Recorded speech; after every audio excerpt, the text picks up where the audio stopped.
How would you like to be the coolest person in the entire world? I can help you out with that, with being able to whistle with your fingers. So, let's get started on breaking these steps down a little bit. First, we'll scan over them briefly. First, you'll need to be able to position your fingers, like so. Position your tongue using your fingers like this. And curl your lips around your teeth, kind of pulling them backwards, as if you're mocking an old person who's trying to talk that doesn't have their teeth in, like this. So now let's get a little more in-depth with these steps. The best explanation I found on how to position your fingers came from a WikiHow article in 2007 called How to Whistle with Your Fingers.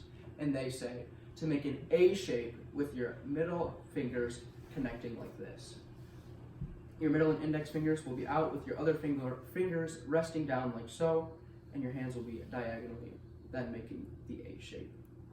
After you get this shape down, you need to be able to fold your tongue backwards with your fingers.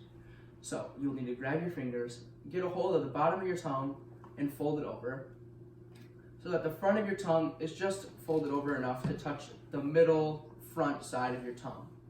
It doesn't need to be a forceful push or pull down on your tongue, just enough so that it gets folded over like that.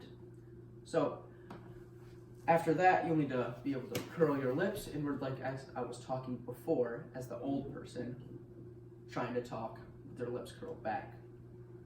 So with all those steps put together, you'll have your fingers, your tongue, and your lips, like so.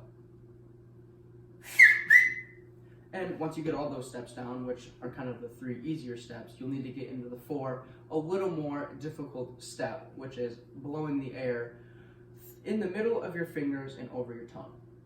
So that's just a little bit of an elaboration on how the air is exiting your mouth. It's kind of going in between your 2 middle fingers and over your folded tongue.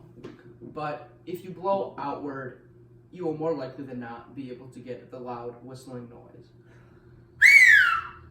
Another thing to add is to keep a lot of air in your lungs when you're trying to whistle, because it does take a lot of air to be able to whistle for decent amounts of time.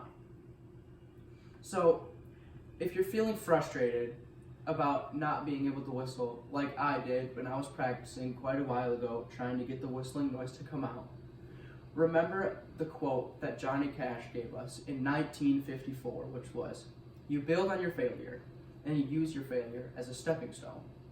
So what that means to me is that every time you fail, you're kind of building up to that big prize of success that you were putting all of your practice and hard work into to get the nice loud whistling noise to come out. So to get these steps down well, let's go over them again. So first you will start with your fingers like this. You'll have your fingers in your mouth, folding your tongue backwards like so. You'll have your lips curled backwards, and you will have to blow your air out in between your fingers and over your tongue, while keeping a lot of air in your lungs. Being able to whistle will make you one of the best attention getters I've ever known.